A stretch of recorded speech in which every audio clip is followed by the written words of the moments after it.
The Battle of Aydın, modern Turkish, Aydın Savunması, literally, the defense of Aydın, the 27th of June 1919 to the 4th of July 1919, was a series of wide-scale armed conflicts during the initial stage of the Greco-Turkish War, 1919 to 1922, in and around the city of Aydın in western Turkey. The warfare, as well as the burning of several quarters of the city, principally Turkish, but also Greek, and consecutive massacres made several thousands of victims, Turkish civilians, Greek troops and Greek civilians, according to converging estimates. Aydın was a central town of the fertile Menderes River, Meander, Valley in western Turkey. Although Menderes River Valley was not mandated for an occupation by Greek troops by the Paris Peace Conference, 1919, Italian Navy's movements off the coast of Kuşadası had oriented the Greek High Command towards becoming the first power to establish an influence in this region. Extension of occupation zone. The Greek High Commissioner Aristides Sturgiadis,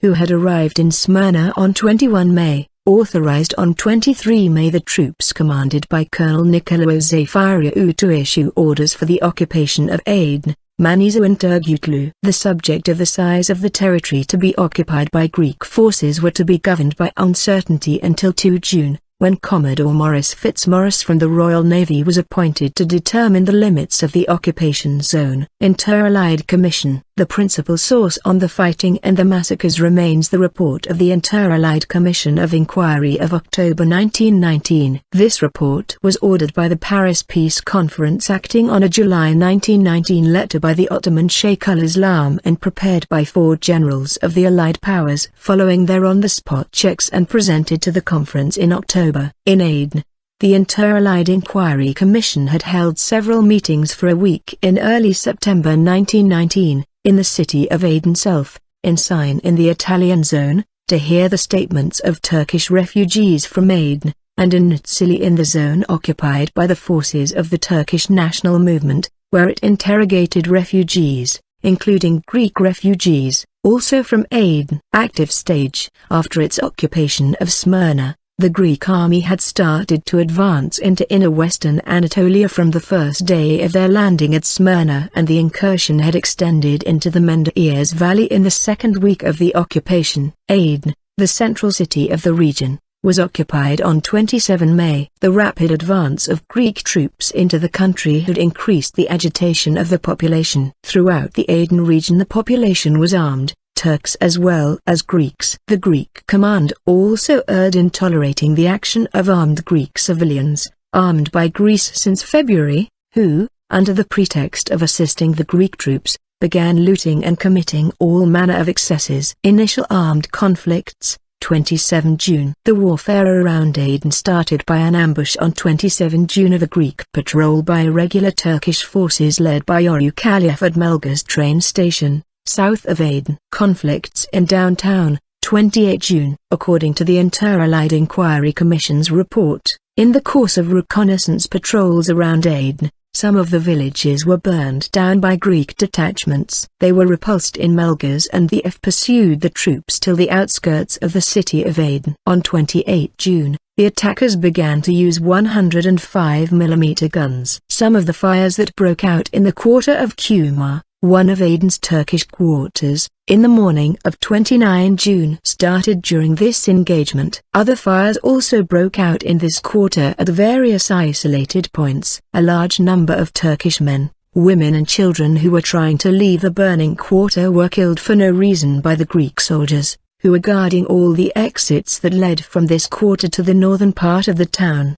The report observes that there was no doubt that the Greek command and troops ran amok. The Greeks evacuated the town in the night of 29 June and early hours of 30 June after having committed numerous attacks and other crimes. A large number of Greek civilians hoping to escape by accompanying the troops as they retreated were prevented from doing so by the command. A subsequent fire in the Greek quarter was started by Turkish gangs under their leader Yorukali. Once they took control of the city, the gangs entered the quarter in the morning of 30 June and burnt it down after having looted the houses, killing the occupants. Irrespective of age or sex, a number of Greek inhabitants encountered by the gangs as they roamed through the town were ruthlessly killed. Around 2,000 or 3,000 inhabitants were robbed but not killed. They had managed to take refuge in the French convent before the gangs arrived, after which they sought the protection of Colonel Sefik Bey, commander of the small Ottoman division present in the city. Reoccupation, 4 July. The Greek troops, with the help of reinforcements sent by General Meander, recaptured Aydın on 4 July. The reoccupation of Aydın was ordered by the Greek High Command in spite of the express orders of the representative of the Entente. The Greek authorities acted on orders received from Venizelos in Paris on 2 July. These orders prevented the representative of the Entente from intervening in the matter. Once in Aydın, they set fire to the Turkish quarter situated in the western part of the town, where there were also some Greek factories. According to the Interallied Inquiry Commission report, all the fires that were started between 29 June and 4 July most probably had destroyed 2/3 of the city of Aydın, which had a population of 20,000. Including some 8,000 Greeks. Most of the villages situated along the railway track between Balak and Aydın were also destroyed by fires started in the course of the military operations that took place in the region. The occupation of the vilayet of Aydın by the Greek forces had caused significant material losses to crops and property,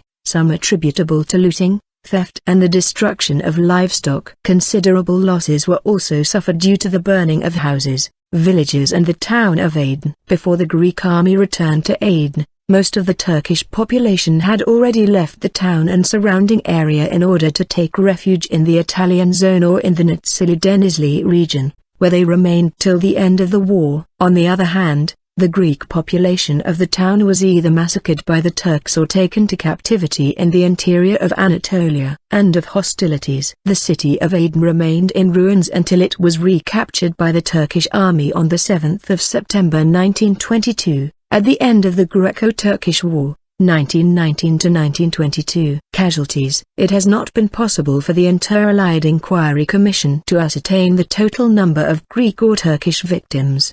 The representative of the Greek government, who gave evidence before the commission on 7 September, estimated the number of Greek victims to be in the region of 2,000. Some 900 bodies had already been recovered by that time. An English witness put this number at about 400. A French officer conducting an on-the-spot investigation several days after the events took place put the number of victims at 1,500 to 2,000 Greeks and 1,200 to 1,500 Turks. However, acknowledging that estimating the number of Turkish victims was a very difficult task. Results. Interallied Inquiry Commission valued the losses resulting from the burning of Aydın at approximately £8 million, 1919 currency terms. When the Turkish inhabitants abandoned their houses and fled from the districts occupied by the Greeks, they also abandoned their crops, leaving them unharvested.